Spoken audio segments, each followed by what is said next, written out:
Hungary ও Austria সরকার সীমান্তে কড়াকড়ি আরোপ করায় ক্ষুব্ধ শরণার্থীরা। অভিবাসন ইস্যুতে ইইউকে ঐকমত্যে পৌঁছাতে হবে বললেন ওবামা। সিরিয়ায় রুশ সামরিক শক্তি বৃদ্ধির বিষয়ে বিস্তারিত জানতে চান কেরি। পশ্চিমা বিশ্বকে সন্ত্রাসবাদে মদদ দেয়া বন্ধ করতে হবে মন্তব্য আসাদের। উত্তর কোরিয়াকে উস্কানি থেকে বিরত থাকার আহ্বান যুক্তরাষ্ট্রের। কোরীয় উপদ্বীপে শান্তি বজায় রাখতে সব পক্ষকে ব্যবস্থা নেওয়ার পরামর্শ চীনের। এবং জেরুজালেমে পাথর ছোঁড়ার অভিযোগে ফিলিস্তিনিদের কঠিন শাস্তি দেওয়ার নির্দেশ নেতানিয়াহুর। দুপক্ষকে শান্তি বজায় রাখার আহ্বান জাতিসংঘের।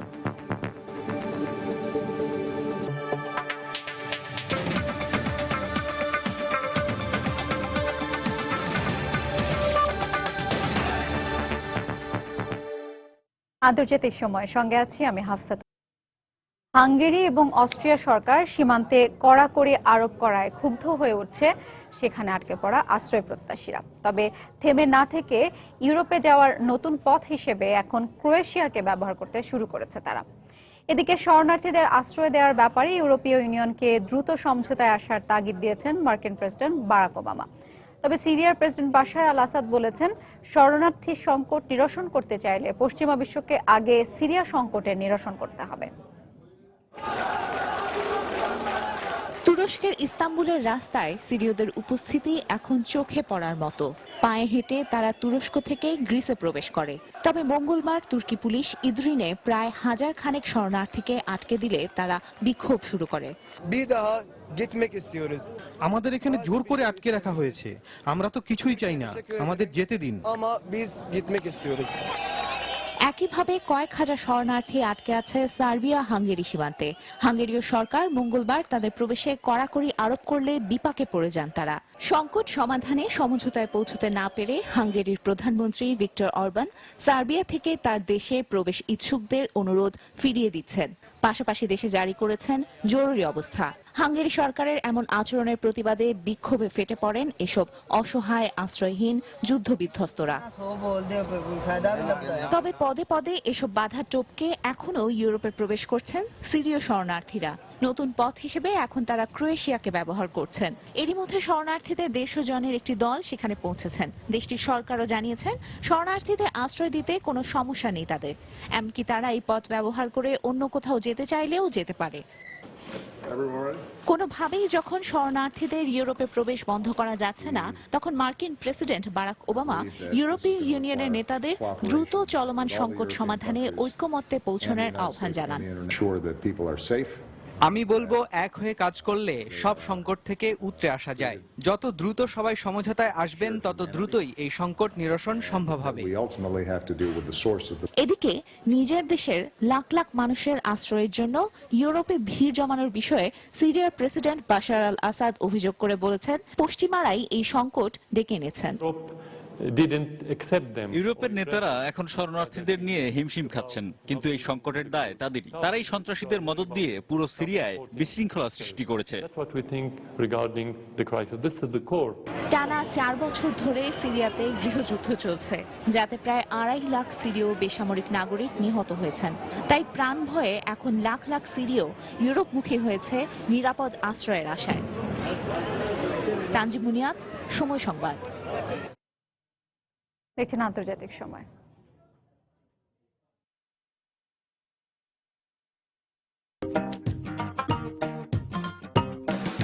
বেঁচে থাকো সোনামণি, বেঁচে থাকো জাদুমণি, বেঁচে থাকো সোনামণি, বেঁচে থাকো জাদুমণি, বেঁচে থাকো সোনামণি, বেঁচে থাকো জাদুমণি, বেঁচে থাকো সোনামণি, বেঁচে থাকো জাদুমণি, বেঁচে থাকো সোনামণি, বেঁচে থাকো জাদুমণি। সবার সাথে আজীবন 1 পয়সা প্রতি সেকেন্ড। এবার তোমার ফোন বেঁচে থাকবে আজীবন। এয়ারটেল, দেশের সেরা স্মার্টফোন নেটওয়ার্ক। সিরিয়ায় রাশিয়ার সামরিক শক্তি বৃদ্ধির বিষয়ে রুশ পররাষ্ট্রমন্ত্রীর কাছে বিস্তারিত জানতে চেয়েছেন মার্কিন পররাষ্ট্রমন্ত্রী জন কেরি। পাশাপাশি আন্তর্জাতিক জোটের সাথে একত্রে আইএস দমনে রাশিয়ার এই অভিযান পরিচালনার আহ্বান জানিয়েছে হোয়াইট হাউস। এদিকে সিরিয়া সংকট সমাধানে পশ্চিমা বিশ্বের প্রতি সন্ত্রাসবাদে মদদ দেয়া বন্ধ করার আহ্বান জানিয়েছেন দেশটির প্রেসিডেন্ট বাশার আল আসাদ। মঙ্গলবার আসাদ সরকার নিয়ন্ত্রিত লাটাকিয়ায় বিমান ঘাঁটি স্থাপন ও ট্যাঙ্ক মোতায়েনের খবরে আবারও সরব হয়ে ওঠে মার্কিন যুক্তরাষ্ট্রের গণমাধ্যম। সেখানে রুশ ট্যাঙ্ক অবস্থান নেওয়ার একটি ছবি প্রকাশ করে তারা। সিরিয়ার সরকারি বাহিনীকে প্রশিক্ষণ দিতে সেখানে রুশ সেনা প্রশিক্ষকেরা কাজ করছেন বলেও জানা যায় গণমাধ্যমের খবরে। তবে রুশ সামরিক বিশেষজ্ঞরা বলছেন ভিন্ন কথা। সিরিয়ায় আইএস দমনে রুশ সেনাবাহিনী প্রস্তুত, এমন বার্তাই দিচ্ছে রুশ সামরিক প্রস্তুতি। 20 বছরের বেশি সময় ধরে জাতিসংঘের উপর নিজেদের প্রভাব খাটিয়ে যাচ্ছে যুক্তরাষ্ট্র। এমন আচরণ করলে যুক্তরাষ্ট্র কিংবা রাশিয়া কারো পক্ষেই আইএস দমন সম্ভব হবে না। জাতিসংঘের মাধ্যমে সিদ্ধান্ত নেওয়া হলে এ অঞ্চলে অবশ্যই শান্তিরক্ষী পাঠাতো রাশিয়া। এদিকে পররাষ্ট্রমন্ত্রী সের্গেই ল্যাভরভের পর রুশ প্রেসিডেন্ট ভ্লাদিমির পুতিনও জানালেন আসাদ সরকারের সহায়তার জন্য সিরিয়ায় অস্ত্র ও সেনা পাঠিয়েছে রাশিয়া। সোমবার তাজিকিস্তান সফরে তিনি এ সহায়তা অব্যাহত রাখার ঘোষণা দেন। ভিন্ন ভিন্ন দেশ থেকে এসে জঙ্গি গোষ্ঠী আইএসে যোগ দিয়েছে বহু যোদ্ধা। ইউরোপীয় দেশগুলো যেমন চায় না তারা তাদের দেশে প্রবেশ করুক, তেমনি আমরাও চাই না এই রুশ ভূখণ্ডে তারা ঢুকে পড়ুক। ইরাক সিরিয়ার পাশাপাশি এখন আফগানিস্তানে প্রবেশের চেষ্টা চালাচ্ছে আইএস। এই অবস্থায় মার্কিন পররাষ্ট্রমন্ত্রী জন কেরি মঙ্গলবার টেলিফোন আলাপ করেছেন রুশ পররাষ্ট্রমন্ত্রী সের্গেই ল্যাভরভের সাথে। সিরিয়ায় রুশ সামরিক প্রস্তুতি সম্পর্কে উদ্বেগ প্রকাশের পাশাপাশি এই বিষয়ে তিনি বিস্তারিত জানতে চান বলে জানিয়েছে গণমাধ্যম। একই দিন আইএস দমনে আলাদা করে নয়, মার্কিন নেতৃত্বাধীন আন্তর্জাতিক জোটে যোগ দিয়ে অভিযান চালানোর জন্য রাশিয়ার প্রতি আহ্বান জানিয়েছে হোয়াইট হাউস। আমরা চাই আইএস বিরোধী অভিযানে যুক্তরাষ্ট্রের নেতৃত্বে 7টি দেশকে নিয়ে গঠিত জোটে যোগ দিক রাশিয়া। আইএস উৎখাতে এই জোটে রুশ সেনা সদস্যদের স্বাগত জানাচ্ছি আমরা। একসাথে মিলে কাজ করলে দ্রুতই দুর্বল হয়ে পড়বে আইএস। এরই মধ্যে টেলিভিশনে দেয়া এক সাক্ষাৎকারে সিরিয়া সংকটের জন্য পশ্চিমা বিশ্বকেই দায়ী করেন দেশটির প্রেসিডেন্ট বাশার আল আসাদ। সংঘাত বন্ধ করতে হলে সবার আগে সিরিয়ার রাজনৈতিক সমাধান জরুরি বলেও মন্তব্য করেন তিনি। শরণার্থীদের বিষয়ে ইউরোপীয় দেশগুলো যদি সত্যিই উদ্বিগ্ন হতো তবে সবার আগে সন্ত্রাসীদের মদদ দেওয়া বন্ধ করত তারা। আপনি যদি কোনো সিরিয়র কাছে দেশ ছাড়ার কারণ জানতে চান তবে প্রথমেই নিরাপত্তা না থাকার কথা বলবে সে। বর্তমান পরিস্থিতিতে সকল পক্ষকে একসাথে মিলে আইএস দমনে কাজ করতে হবে। এদিকে সিরিয়ার হাসাকি এলাকায় সরকারি বাহিনীর সাথে আইএস জঙ্গিদের তুমুল সংঘর্ষের খবর পাওয়া গেছে। কুর্দি অধ্যুষিত হাসাকি এলাকায় রোববার এই সংঘর্ষের ছবি মঙ্গলবার সামাজিক যোগাযোগ মাধ্যমে প্রকাশ করা হয়। গত জুন মাস থেকে এলাকাটিতে সরকারি ও কুর্দি বাহিনীর সাথে দফায় দফায় সংঘর্ষ চালিয়ে আসছে জঙ্গি গোষ্ঠী আইএস। এই অবস্থায় মঙ্গলবার থেকে সিরিয়ায় বিমান হামলা শুরু করেছে royal Australian air force. Adnan Ahmed, সময় সংবাদ। কুয়েতে শিয়া মসজিদে হামলার জন্য 7 জনের মৃত্যুদণ্ড দিয়েছে দেশটির একটি আদালত। বার্তা সংস্থা বিবিসি এই তথ্য জানিয়েছে। গত 26 জুন রোজার সময় কুয়েতের বিখ্যাত ইমাম সাদিক মসজিদে আত্মঘাতী বোমা হামলা চালায় আইএস, যাতে নিহত হন 27 জন এবং আহত হন আরও অন্তত 250 মানুষ। একই দিন ফ্রান্স এবং তিউনিসিয়াতেও হামলা হয়। এরপর ইরাক এবং সিরিয়ার একাধিক শিয়া মসজিদে হামলা চালায় জঙ্গি গোষ্ঠী আইএস।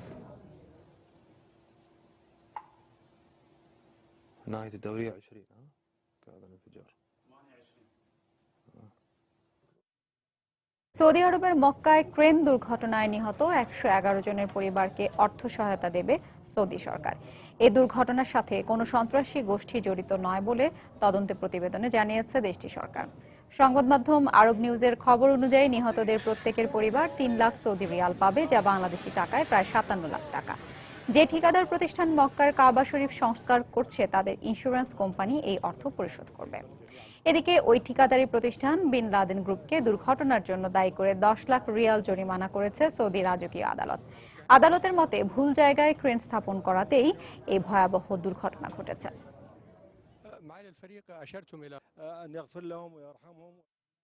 সৌদি আরবের মক্কায় মসজিদ আল হারামে ক্রেন আছড়ে পড়ার ঘটনায় কোনো সন্ত্রাসীরা জড়িত নয় বলে জানিয়েছে দেশটির আদালত। সৌদি তদন্তকারী এ দুর্ঘটনার প্রধান কারণ হিসেবে দুর্যোগপূর্ণ আবহাওয়া ও তীব্র ঝোড়ো বাতাসকে দায়ী করে। এছাড়া প্রাথমিক প্রতিবেদনে জানা যায় মধ্যপ্রাচ্যের সবচেয়ে বড় ওই ক্রেনটি ভুল জায়গায় স্থাপন করা ছিল বলে তা ভারসাম্য রাখতে পারেনি। এজন্য সৌদি সরকার নির্মাণ প্রতিষ্ঠান বিন লাদেন গ্রুপকে নতুন প্রকল্পে কাজ শুরুর ব্যাপারে সাময়িক স্থগিতাদেশ দিয়েছে। এছাড়া তাদের চলমান প্রকল্পগুলো নজরদারির মধ্যে আনার পাশাপাশি তদন্ত শেষ না হওয়া পর্যন্ত কোম্পানির কর্মকর্তাদের বাইরে ভ্রমণে নিষেধাজ্ঞা আরোপ করা হয়। গত শুক্রবার স্থানীয় সময় সন্ধ্যা 7টার দিকে প্রচণ্ড ঝড় বৃষ্টি চলাকালে মসজিদ আল হারামের বর্ধিতাংশের নির্মাণাধীন অংশে থাকা একটি ক্রেন আছড়ে পড়ে। এতে ছাদ ধসে মারা যায় 111 জন, আহত হয় 331 জন।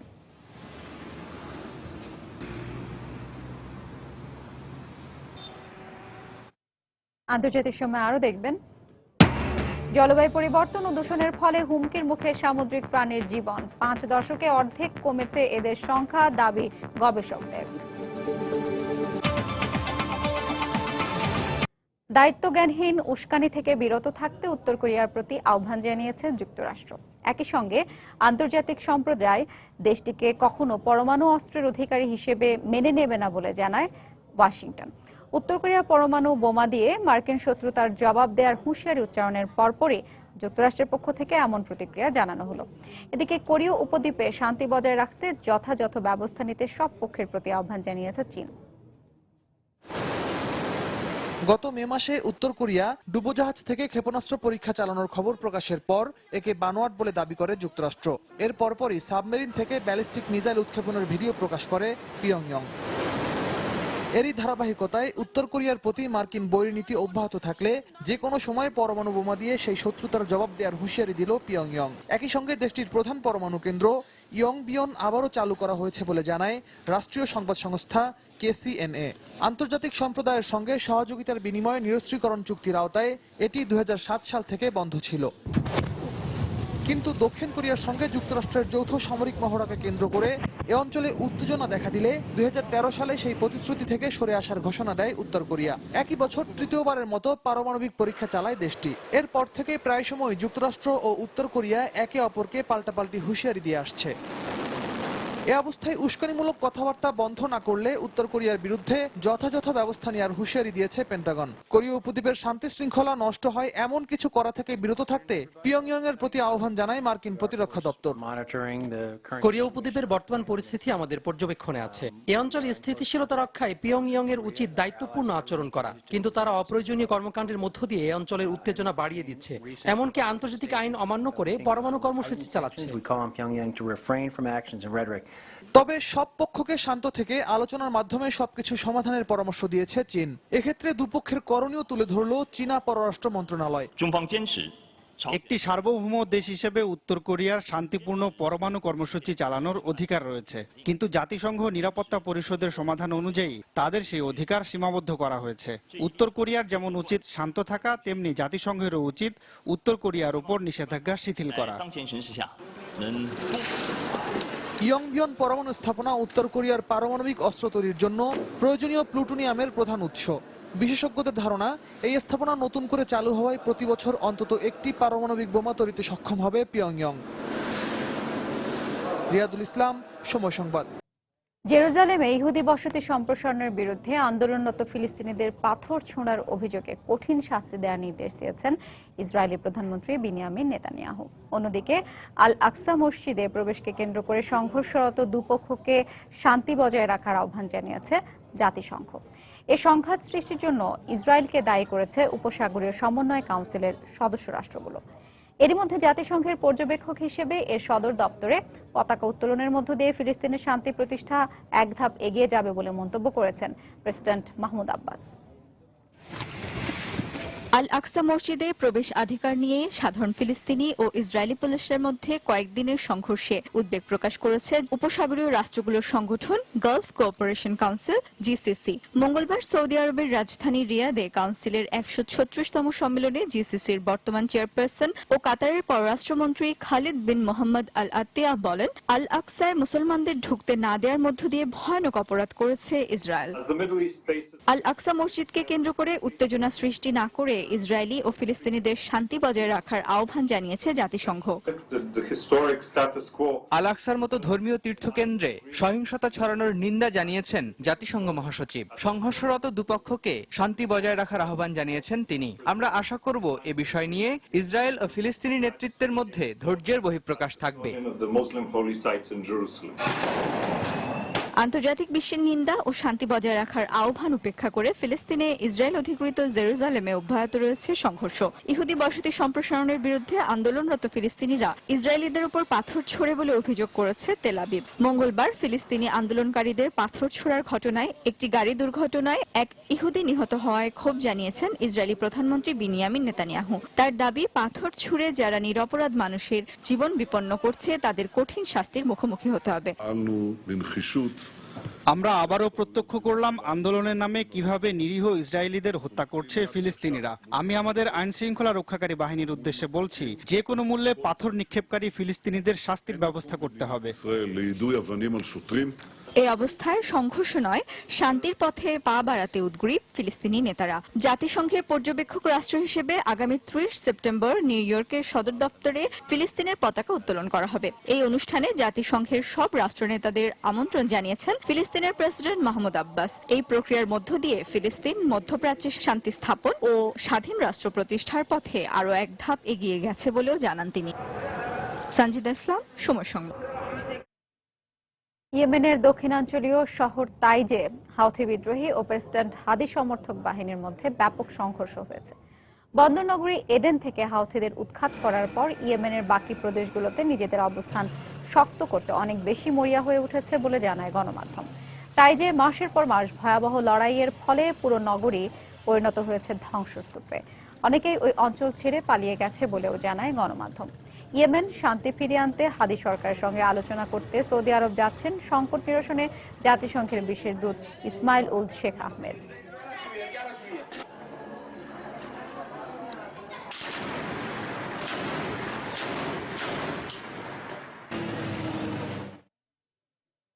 ইরানের পরমাণু চুক্তির প্রতি রিপাবলিকানদের ভেটো এড়াতে আবারও প্রয়োজনীয় ভোট প্রদান করেছে ডেমোক্র্যাট সিনেটররা। মঙ্গলবার কংগ্রেসের উচ্চকক্ষে ইরান চুক্তির পক্ষে 42টি ও বিপক্ষে 56টি ভোট পড়ে। 2 সপ্তাহ আগে এমন আরেকটি ভোটে চুক্তির পক্ষে ভোট পড়ে 58টি। এবার গেলবারের চেয়েও 2 ভোটে পিছিয়ে পড়েছে রিপাবলিকানরা। ফলে চুক্তি বাতিলের জন্য প্রয়োজনীয় 60টি সমর্থন আদায় করতে ব্যর্থ হয়েছে রিপাবলিকানরা। অন্যদিকে ডেমোক্র্যাটরা 42 ভোটের মধ্য দিয়ে 1/3 সমর্থনের বলে রিপাবলিকানদের ভেটো এড়াতে পুরোপুরি সমর্থ হয়েছে। উচ্চকক্ষে সংখ্যাগরিষ্ঠ দলের নেতা মিচ ম্যাককনেল পরমাণু বিতর্ক শেষ করতে মঙ্গলবার এ ভোট অনুষ্ঠানের আহ্বান জানান।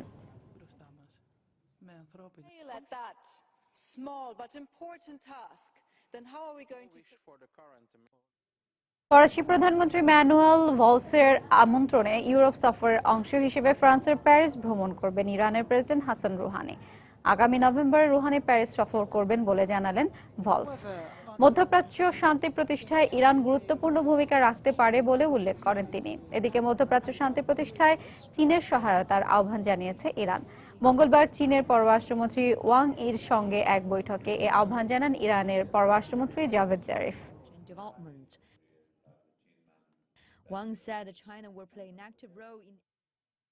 ভারতের নয়াদিল্লিতে ডেঙ্গু রোগে মৃতের সংখ্যা বেড়ে 11 জনে পৌঁছেছে। আক্রান্তের সংখ্যা পৌঁছে গেছে 2000-এর কাছাকাছি। তবে বেঙ্গালুরু ভিত্তিক গবেষণা প্রতিষ্ঠান কারিপিল নামে একটি ভেষজ ট্যাবলেট বাজারে ছাড়ায় এই রোগ নির্মূলের ক্ষেত্রে আশার আলো দেখা দিয়েছে। মাইক্রো ল্যাব লিমিটেড প্রতিষ্ঠানটির ওই ট্যাবলেট রোগীর রক্তে প্লাটিলেটের মাত্রা বাড়িয়ে ডেঙ্গু থেকে সারিয়ে তুলতে সক্ষম। দিনে 3 বেলা মোট 5 দিন এই ওষুধ খেলে রোগীকে রক্ত নিতে হয় না বলে জানান গবেষকরা। এর মধ্যে 250 রোগীর শরীরে এই ওষুধের কার্যকারিতা পরীক্ষায় ইতিবাচক ফলাফল পাওয়ায় দেশটির বিজ্ঞান ও পর্যবেক্ষণ কর্তৃপক্ষ এই ট্যাবলেট বাজারে ছাড়ার অনুমোদন দিয়েছে। ওষুধটি কারিকা পেপের নির্যাস দিয়ে তৈরি হওয়ায় এর কোনো পার্শ্ব প্রতিক্রিয়া নেই, দামেও বেশ সাশ্রয়ী। রক্তের প্লাটিলেট কমে যাওয়ার জন্য দায়ী বিভিন্ন রোগ, এমনটি প্রাণঘাতী লিউকোমিয়া প্রতিরোধে এই ট্যাবলেট ভূমিকা রাখবে বলে জানান গবেষকরা। এই অবস্থায় বেসরকারি হাসপাতালের গাফিলতির বিরুদ্ধে আইনের আওতায় কড়া ব্যবস্থা নিতে পার্লামেন্টে একটি বিশেষ অধিবেশনে ডাক দিয়েছেন মুখ্যমন্ত্রী অরবিন্দ কেজরিওয়াল। এর আগে তিনি মন্ত্রিসভার বৈঠকে এ বিষয়ে আলোচনা করেন। আফগানিস্তানে সামরিক বাহিনীর অভিযানে প্রায় 70 জন তালেবান সদস্য নিহত হবার খবর জানা গেছে। ওই অভিযানে আহত হয়েছে আরও বেশ কয়েকজন। মঙ্গলবার এক বিবৃতিতে এই তথ্য জানিয়েছে আফগান প্রতিরক্ষা মন্ত্রণালয়। অভিযানের বিষয়ে প্রতিরক্ষা মন্ত্রণালয় জানিয়েছে, দেশের বিভিন্ন প্রদেশে সন্ত্রাসীদের ঘাঁটি ও অবস্থান লক্ষ্য করে বিমান হামলা চালিয়েছে আফগানি বিমান বাহিনী। সন্ত্রাস উৎখাত করতে একই সঙ্গে চলে স্থল অভিযানও। এতে বিপুল পরিমাণ অস্ত্র ও গোলাবারুদ উদ্ধার করেছে আফগান পুলিশ। সামরিক বাহিনীর অভিযানে এত সংখ্যক সদস্য নিহত হওয়ার বিষয়ে এখনো কোনো মন্তব্য করেনি তালেবান।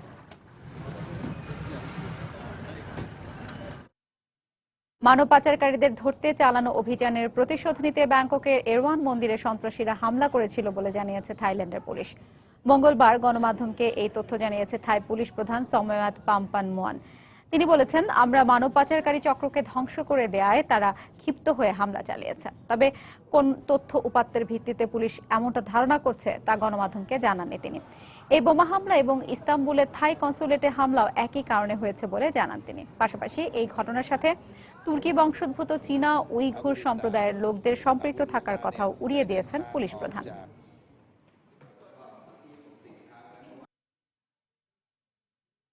জাপানের নিরাপত্তা আইনে পরিবর্তন সংক্রান্ত প্রস্তাবিত দুটি বিলের সম্ভাব্য চূড়ান্ত অনুমোদনকে সামনে রেখে মঙ্গলবার রাজধানী টোকিওতে বিক্ষোভ করেছে শ্রমিক ইউনিয়নের হাজার হাজার কর্মী সমর্থক।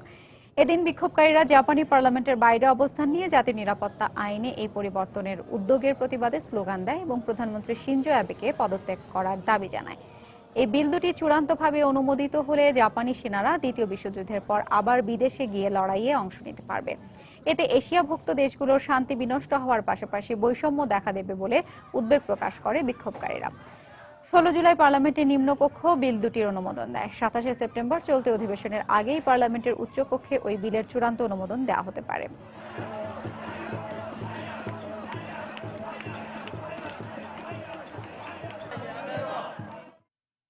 চিলির সান্তিয়াগো বিমানবন্দরের কর্মচারীদের ডাকা 24 ঘন্টার ধর্মঘটে বাতিল করা হয়েছে বেশ কিছু বিমানের যাত্রা।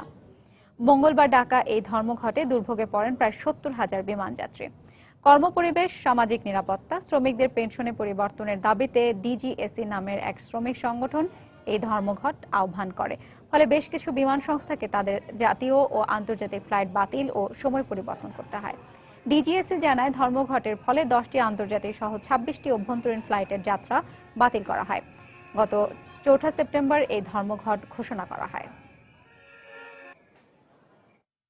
যুক্তরাষ্ট্রের ক্যালিফোর্নিয়ার উত্তরাঞ্চলে ভয়াবহ দাবানল নিয়ন্ত্রণে না আসলেও বসতবাড়িতে ফিরতে শুরু করেছে স্থানীয় বাসিন্দাদের অনেকে। কর্তৃপক্ষ জানিয়েছে, আগুনে ক্ষতিগ্রস্ত এলাকা এখনো ঘরে ফেরার জন্য নিরাপদ নয়। তবুও ফেলে যাওয়া গবাদি পশু, ঘরবাড়ি ও মালামালের কি পরিমাণ ক্ষয়ক্ষতি হয়েছে তা দেখতেই ফিরে আসছেন কেউ কেউ। গেল শনিবার ভয়াবহ রূপ নেয়া এই দাবানল মাত্র 12 ঘন্টায় 40,000 একর এলাকা জুড়ে ছড়িয়ে পড়ে। এই ঘটনায় একজন নিহত হওয়া ছাড়াও 13,000 বাসিন্দাকে উদ্ধার করে অন্যত্র সরিয়ে নিয়ে যাওয়া হয়। এবছর ভয়াবহ এই দাবানলে এখন পর্যন্ত অন্তত 600 ঘরবাড়ি সহ শত শত স্থাপনা আগুনে ক্ষতিগ্রস্ত হয়েছে। সেখানে এখনো বিচ্ছিন্ন রয়েছে বিদ্যুৎ সংযোগ। এদিকে ক্ষতিগ্রস্ত এলাকায় বাড়িঘরে ফেলে যাওয়া গৃহপালিত পশু উদ্ধারে অনুসন্ধান চালাচ্ছে স্বেচ্ছাকর্মীরা।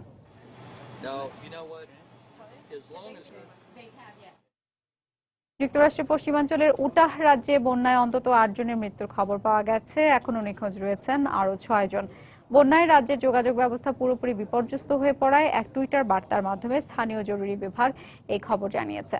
উটাহ ডিভিশন অব ইমার্জেন্সি ম্যানেজমেন্টের খবর অনুযায়ী বন্যার স্রোতের কবলে পড়ে গাড়িতে থাকা অবস্থায় ওই 8 ব্যক্তির মৃত্যু হয়েছে। স্রোতের কারণে গাড়িগুলো ভেসে যায়। নিখোঁজদের সন্ধানে মাঠে নেমেছে উদ্ধার কর্মীরা। তবে বন্যার তোড়ে উদ্ধার কাজে ব্যাঘাত হচ্ছে বলে জানিয়েছে তারা।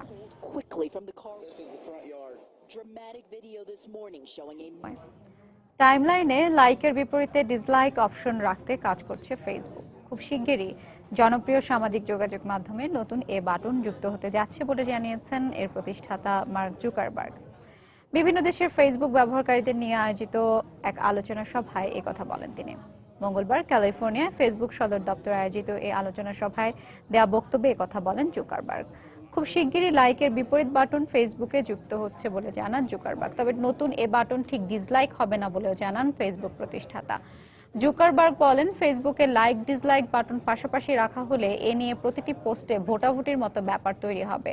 এ কারণেই ঠিক ডিসলাইক বাটনের কথা ভাবছেন না তারা। মূলত ফেসবুকে কারো মৃত্যু সংবাদ বা মানবিক পোস্টে লাইক না দিয়ে সহমর্মিতা প্রকাশের জন্যই নতুন এ বাটন দেওয়া হচ্ছে বলে জানান জুকারবার্গ।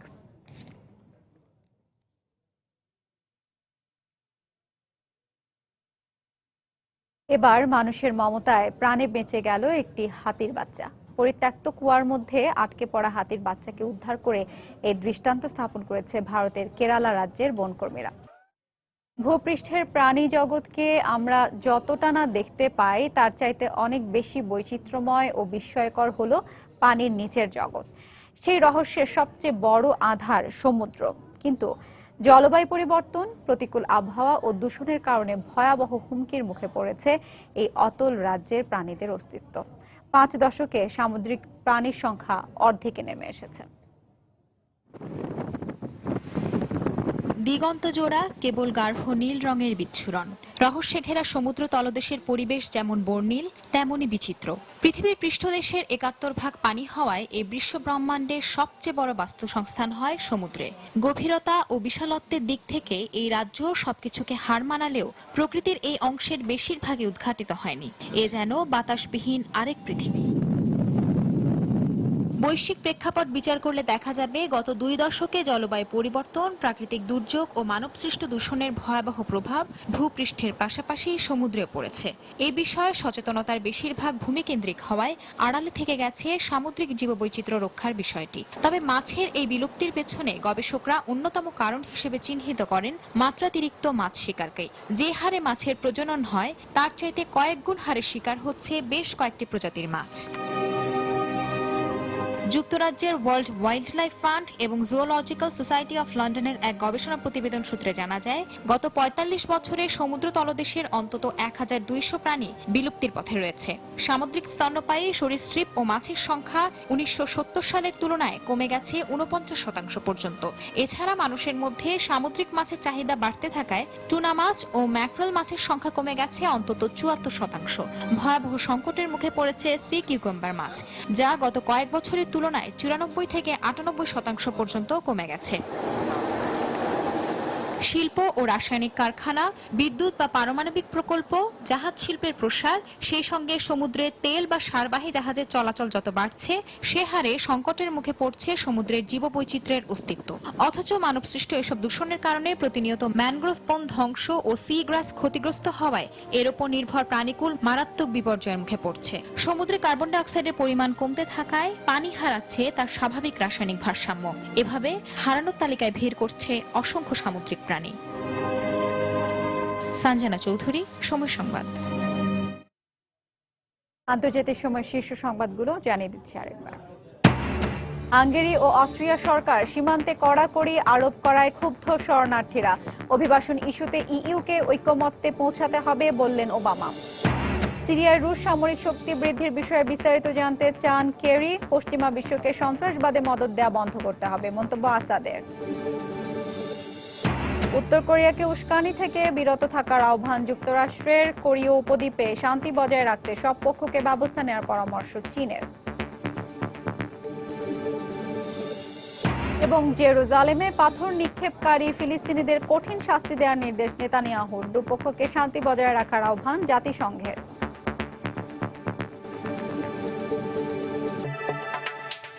এই ছিল আন্তর্জাতিক সময়। যে কোনো খবর পেতে ভিজিট করুন সময়নিউজ.tv।